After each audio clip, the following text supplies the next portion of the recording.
primer lugar, un enorme honor y una alegría el estar aquí con ustedes, con estos entrañables amigos y amigas, con mi compañera, en este gran proceso que esta federación maravillosa ha ido gestando como una de las expresiones más potentes, más importantes en América Latina de lo que puede hacerse con la buena medicina, ¿no?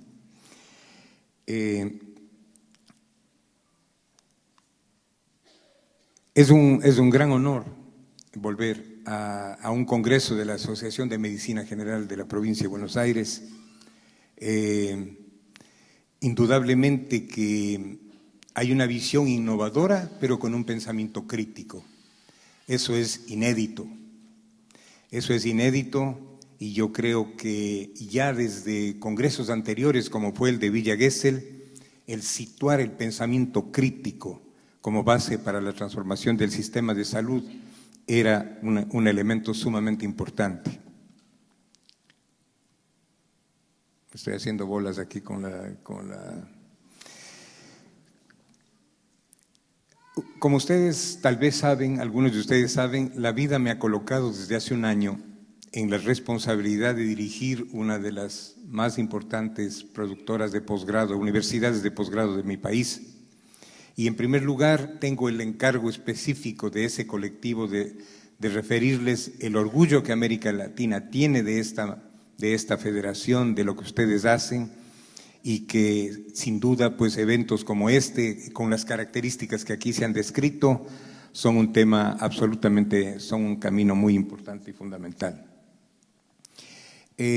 Varios de ustedes saben que he dedicado mi vida a interpelar el poder desde la ciencia y cuestionar el carácter estructuralmente patógeno de la sociedad y de la civilización del capital. En eso ha habido que multiplicar las críticas a la medicina hegemónica y a su modelo. Pero debo confesar que en esta trayectoria se me ha metido en el corazón más fuertemente la propia medicina, porque lo que vamos a cuestionar, lo que estamos aquí cuestionando no es la medicina, la maravillosa medicina. Lo que estamos es cuestionando lo que ha hecho de la práctica hegemónica un sistema social capitalista perverso y patógeno.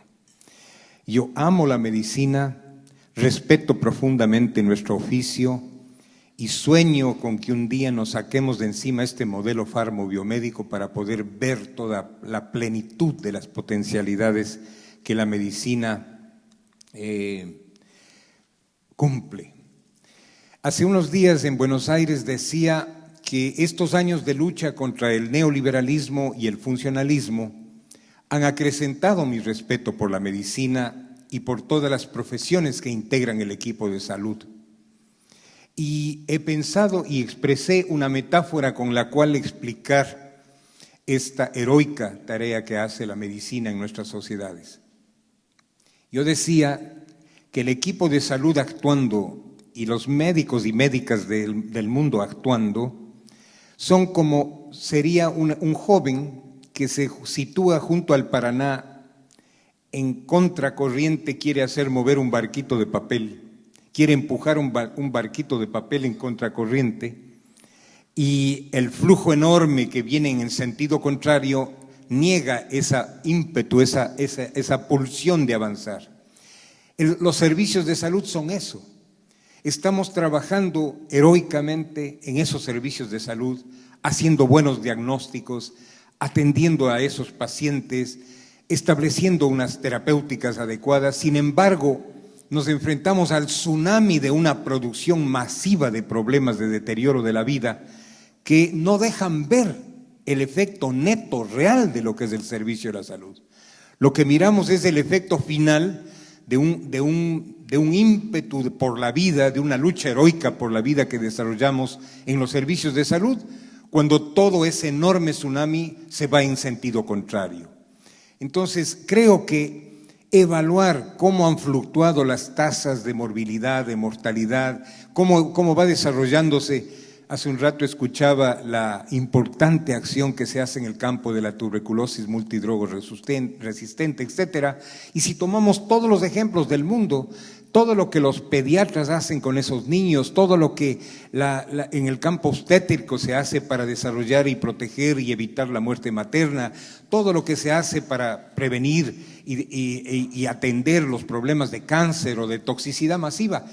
Esa enorme cantidad de trabajo, ese heroico trabajo de los médicos y médicas y de los equipos de salud, no se ve su efecto, porque lo que está es encubierto por lo que se sigue reproduciendo, perversamente reproduciendo en nuestras sociedades de destrucción de la vida y de creación y reproducción de espacios malsanos de la vida. Por eso yo me siento profundamente orgulloso de ser médico y de estar presente en un congreso de esta característica. Sueño con que mi nieto sea médico. Vamos a ver, estamos ahí trabajando, pero vamos a ver si eso resulta. Pero en definitiva, las cosas que más amo en la vida son la lucha por la vida, y en esa lucha por la vida me siento orgulloso de pertenecer a una profesión, a un conjunto de profesiones que son las ciencias de la vida, y ser amigo y ser parte. Ya me siento parte de esta federación, compañeras y compañeros maravillosos que luchan en este país hermoso que tanto queremos. Entonces, ustedes habrán visto que yo escogí como título de una intervención que fue planificada erróneamente por mí para más tiempo, pero me voy a atener religiosamente a los 20 minutos, y le llamo Derecho a la vida y ética de la medicina en la hoguera tóxica. Hoguera tóxica, palabra mayor, palabra fuerte, pero eso es lo que es el planeta, una hoguera tóxica. Esta hoguera tóxica obviamente muestra con toda su crueldad y apabullante efecto esto que estoy diciendo, este tsunami destructivo que genera el capitalismo y esta civilización en la que nosotros estamos luchando. Aclaro que no me voy a referir al proceso salud-enfermedad y que tampoco me referiré solamente a la salud pública, que son dos conceptos que me parece importantes conversarlos, porque el utilizar el concepto salud-enfermedad o esta relación salud-enfermedad nos sitúa apenas en el dominio individual del problema. Lo que nosotros nos referimos es a la complejidad del proceso salud, donde la contradicción no es entre la salud y la enfermedad. La contradicción es entre el proceso, entre todo aquello que son las tendencias protectoras, los soportes, las defensas que tenemos como seres humanos frente a la adversidad y a los problemas, y lo que es todas esas fuerzas destructivas que niegan, que destruyen, que deterioran la vida y sus opciones. Entonces, importante también distinguir que no estoy refiriéndome a la salud pública. La salud pública es apenas una parte de la salud colectiva. Salud colectiva no es un nuevo nombre para lo mismo de antes. La salud pública, válida como es, importante como es la parte que desarrolla el gobierno, el aparato público institucional. Pero obviamente el aparato público internacional, institucional, es apenas una parte, porque en esa sociedad, en ese estado hay más que solo gobierno, hay unas relaciones de poder donde lucha la ciudadanía organizada, donde luchan los gremios, donde luchan las comunidades, los barrios en las ciudades, donde luchan los campesinos organizados, que son parte del Estado en su conjunto y que es mucho más que solamente lo que se puede hacer desde el aparato institucional, por importante que sea y que hay que reconocer lo que se hace desde el aparato institucional. Entonces, una distinción importante que hay que tenerla clara para no pensar que todas las acciones más importantes de prevención, de promoción y de atención a la salud se realizan solamente desde las dimensiones institucionales, como digo, por importantes que estas fueran. Entonces, ¿cómo abordar este gran desafío de que la medicina siga provocando un impacto en el pensamiento y en el cambio de las prácticas de salud? Nosotros no podemos aproximarnos a esa realidad, a ese desafío, con el mismo pensamiento de siempre. Necesitamos una epistemología crítica, una manera de pensar que no es solamente usar conceptos fuertes y hacer denuncias aisladas. es una manera de transformar la esencia misma, conceptual, metódica y tecnológica de la medicina. Esto es importante en primer lugar. En segundo lugar, entender que no estamos hablando solamente de salud como lo hubiéramos podido hacer en la década del 50 o del 60 o del 70 del siglo pasado, sino que estamos hablando de medicina y salud, acción del equipo de salud en un capitalismo desbocado, en un capitalismo acelerado, profundamente acelerado y profundamente destructivo, mucho más destructivo que lo que fue en las décadas anteriores. Eso significa un reto importante para saber que esos hospitales, esos servicios de salud, esa lucha heroica que hacen los profesionales de la salud se realiza en un escenario de hoguera tóxica. Y ahí hay que ir trabajando con nuestros jóvenes profesionales, con nuestra gente en ese combate contra los mitos del modelo farmobiomédico. El modelo farmobiomédico está lleno de mitos, y esos mitos repetidos 1000 veces, escritos en libros y dichos en las aulas, es lo que nos recrean este pensamiento que se allana al gran poder del gran capital que destruye las posibilidades de la vida. Y entonces, al hacer este procedimiento, vamos a redescubrir lo que normalmente se llama bioética y que es una verdadera nueva ética de la vida integral.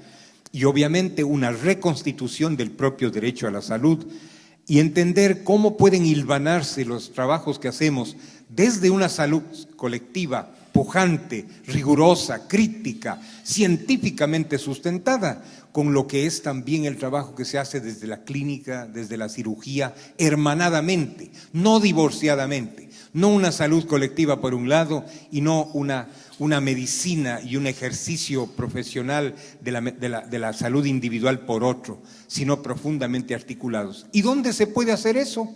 Solamente en escenarios como este. Porque en muchos países donde no se cuenta con una organización poderosa de la medicina, con un pensamiento nuevo, es absolutamente imposible generar esa interrelación en este sentido. Entonces, creo yo que, voy a pasar muy rápidamente, un gran enemigo que tenemos es el pensamiento funcionalista, expresado en 1000 formas en el hospital, en los escenarios de planificación, en los ministerios de salud. El pensamiento funcionalista que reduce la innovación a lo tecnológico. Ya estamos bien porque tenemos nueva tecnología. Empezó a mejorar la cirugía porque ahora tenemos buena robótica. Empezó a mejorar el diagnóstico gastroenterológico porque ahora tenemos los sistemas de observación de nanotecnología para... La tecnología, por supuesto que es una necesidad de la medicina y qué bueno que podamos utilizar un nanocomponente para depositar un control del cáncer in situ en un tejido. ¿Quién puede negar que eso es importante? Pero la nanotecnología puesta al servicio del capital se convierte en un arma letal y ese es el gran problema. No la tecnología, pero tampoco la tecnología per se nos garantiza una buena medicina, sino una buena medicina es la combinación de un pensamiento crítico con el pensamiento, y eso lo demostró la historia de la ciencia cuando se demostró que Galileo no revolucionó la ciencia porque haya tenido el telescopio a su disposición. Él revolucionó la ciencia porque para mirar el universo lo miró desde el pensamiento crítico de Copérnico. Esa fue la razón por la cual produjo una de las grandes revoluciones científicas. No porque tenía el telescopio, no porque tenía a la mano la tecnología para observar los seres celestes, ¿no? Los entes celestes. Entonces, creo que esta lógica, un gran amigo mío, Hans Kinkelhammer, un admirado y respetado filósofo, economista, un pensador de la Iglesia Católica, marxista, tiene esta definición de lo que es lo grave que es la lógica empresarial funcionalista para la humanidad y para las profesiones, que es una lógica ligada a la acumulación, es una racionalidad instrumental, destruye la capacidad de la tierra de sostener la vida, sustituye el sujeto y centra en todo el movimiento el engranaje de acumulación de capital. Creemos que esta visión tecnocrática es justamente ponernos a discutir en congresos sobre cómo le hacemos para una gobernanza del suicidio. En definitiva, la humanidad va a un despeñadero. Ya Julio estaba pintando el concepto de extinción. Yo he usado también esa idea de que nos empezamos a parecer mucho a la circunstancia de los dinosaurios, porque vamos justamente a un despeñadero masivo, porque el problema de la intoxicación masiva de la humanidad y del calentamiento climático no es un juego. No se trata de algo que se puede o no discutir si es que se trabaja o no sobre aquello. Simplemente está pendiendo de un hilo la vida de la humanidad. ¿Y cuáles son las profesiones que van a poder alertarle fuertemente a la humanidad? Justamente es nuestra profesión. Entonces, adherir críticamente a fórmulas tecnicistas es parte de ese suicidio. Y ahí viene una crítica al sentido histórico de ese llamado progresismo de América Latina que nos sedujo. Venimos saliendo de una década en la cual hubo una promesa de cambio. Esta promesa de cambio aborta, ¿por qué? ¿Por qué esta promesa de cambio llega a un callejón sin salida? Porque está centrada en el financiamiento de todo que es el extractivismo. Es decir, la lógica del medio fin del extractivismo agresivo, salvaje, expresándose en la agroindustria, en la minería, en las formas de inmobiliarias urbanas, de reconfiguración de las ciudades. Eso es lo que está generando un mundo donde no hay espacios para la vida, no hay un respirar de la vida. Son espacios malsanos, estructuralmente sostenidos, donde es prácticamente imposible construir vida. Entonces creemos que esta lógica del productivismo, este neoproductivismo extractivista que se viste de ética el rato que dice hemos distribuido, hemos bajado el nivel de pobreza del 40 al 37 o del 40 ahora estamos solo en 25. Cuando este es un indicador, este es un constructo que no indica el cambio sustancial de la vida. Lo que indica es que se cambió el criterio o se cambió la medida, pero seguimos estando podridos como siempre. Entonces, ese tipo de situación, esa lógica es la que ha impregnado la medicina hegemónica, las ciencias de la salud hegemónicas, y eso es lo que nos tienen enamorados de los goles, de las metas del milenio, de reducir la mortalidad infantil en tanto y en cuanto, cuando sabemos que en el fondo en la sustancia social, la estructura patógena y el sufrimiento masivo de nuestras poblaciones sigue presente. Entonces, ¿a dónde vamos? ¿Reforma de la medicina o reformismo? Reforma es cambiar de tal manera que echemos en jaque los principios de la vida convencional dominante. Reformismo es cambiar las formas para que no cambie la esencia. Lamentablemente, el neoproductivismo extractivista, con algunos intentos redistributivos que se dio en América Latina, no cambiaron la sustancia. No cambiaron la sustancia y nos metieron de lleno en un callejón sin salida del que ahora no sabemos cómo hacer. Entonces,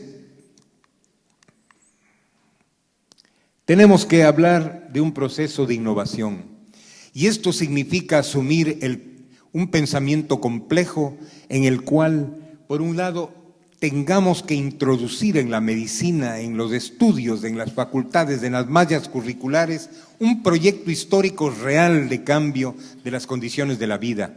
Estas condiciones de la vida implican partir de un paradigma distinto. Implica, por otro lado, tener un profundo nexo de los espacios de planificación de la salud y de las universidades con los sujetos, con las colectividades afectadas. E implica finalmente una innovación instrumental también profunda. Creemos que en esta línea de avance hay que hacer algunas rupturas importantes. Tenemos que someter a un inventario crítico los conceptos que usamos todos los días. No podemos pensar que la clase social es un factor de riesgo.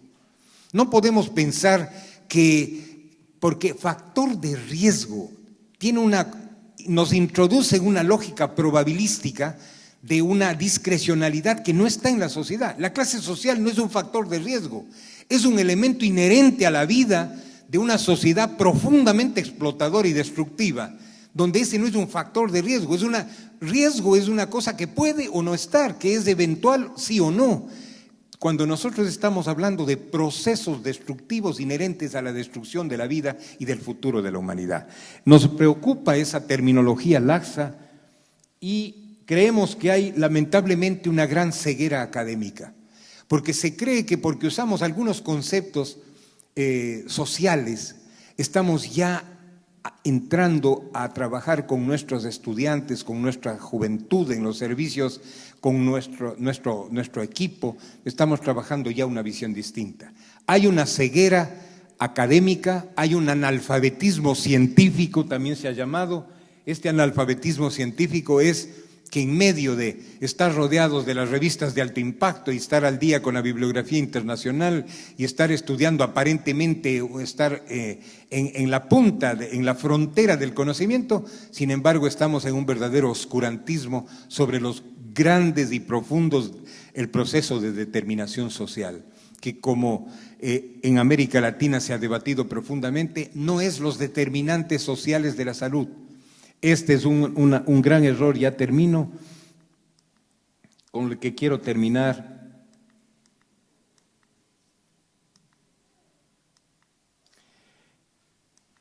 ¿Cómo nos enfrentamos a esta hoguera tóxica, a este gran mundo de la crisis múltiple de la humanidad?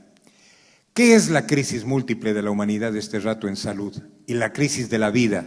La crisis de la vida en esta civilización de egoísmo radical es una crisis de las S de la vida. Con esto voy a terminar. ¿Cuáles son estas S de la vida? ¿Cuáles son los requisitos para la vida? La sustentabilidad, la soberanía, la seguridad integral y la solidaridad.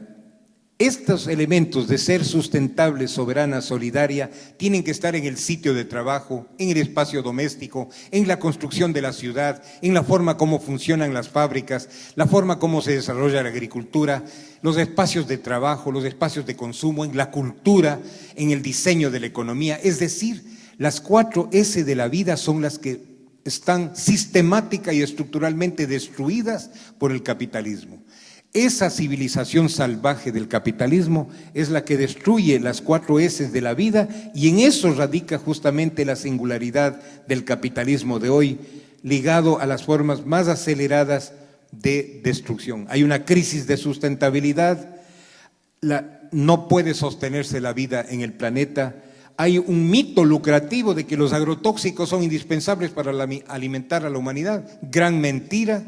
Hay el mito el mito perverso de que con estos, de que nada tienen que ver los agrotóxicos con el problema que se está viviendo, y todos estos mitos que nos están rodeando son los que precisamente distorsionan el pensamiento contemporáneo y nos distraen de lo que son los debates sustantivos sobre lo que es verdaderamente la crisis de la salud en la humanidad actual. Simplemente quisiera yo decirles que todos estos agravamientos terminan con uno que es muy pesado en la salud, y es que todos depositamos el gobierno internacional de la salud en la OMS. La OMS es nuestro referente, de ahí nos llegan los dictados de qué hacer, y eso se convierte en la religión que se hace en la planificación de los ministerios de salud. Pues veamos las cosas con cuidado. La OMS, en su presupuesto de 3.600 aproximadamente millones de dólares, 700 de esos millones son financiados por la Fundación Bill y Melinda Gates. Esa fundación que financia el 20 y tanto % del presupuesto de la OMS, ¿será que lo hace por altruismo? ¿Será que es una beneficencia ingenua? ¿Será que se permite que los cuerpos técnicos de la OMS ejerzan su función? ¿O viene con un decálogo de disposiciones de por dónde debe caminar la cooperación internacional? Y si sumamos al hecho de que el 25% del presupuesto de la OMS está condicionado por esta transnacional, más grave es aún el panorama cuando sabemos que esta tiene un presupuesto propio más alto que el de la OMS, de mayor valor que la OMS.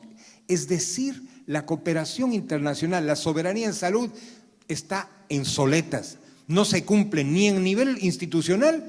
Las semillas de las que depende la agricultura, el 70% son de las transnacionales. La tierra más fértil de todos los continentes está siendo comprada por las transnacionales. El agua dulce, el 70% del agua dulce es de propiedad de Coca-Cola. Entonces, ¿de qué salud estamos hablando? ¿Qué salud podemos tener en las ciudades si son los Carrefour, si son los grandes Walmart, si son las grandes lógicas del comercio urbano, las que imponen el diseño a las ciudades, un diseño que reproduce espacios malsanos? En otras palabras, no seamos ingenuos. Termino diciendo, hay que proteger como oro en polvo a federaciones como esta. Esta federación es una esperanza de América Latina. Es una esperanza de que haya el mínimo de sensatez y de profundidad científica en el debate sobre lo que va a ser la medicina.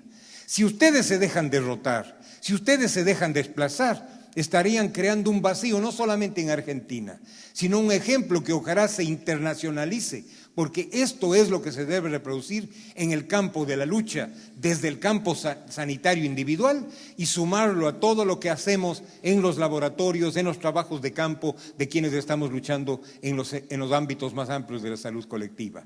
Por eso, tremenda responsabilidad que ustedes tienen, pero además háganlo siempre con esa misma alegría y frescura con la que, por Dios, estamos enamorados con mi compañera de cómo se come rico un asado, cómo nos divertimos, cómo embromamos, no nos tomamos demasiado en serio, y por eso es que les reconocemos a ustedes esa enorme profundidad. Gracias, compañeros.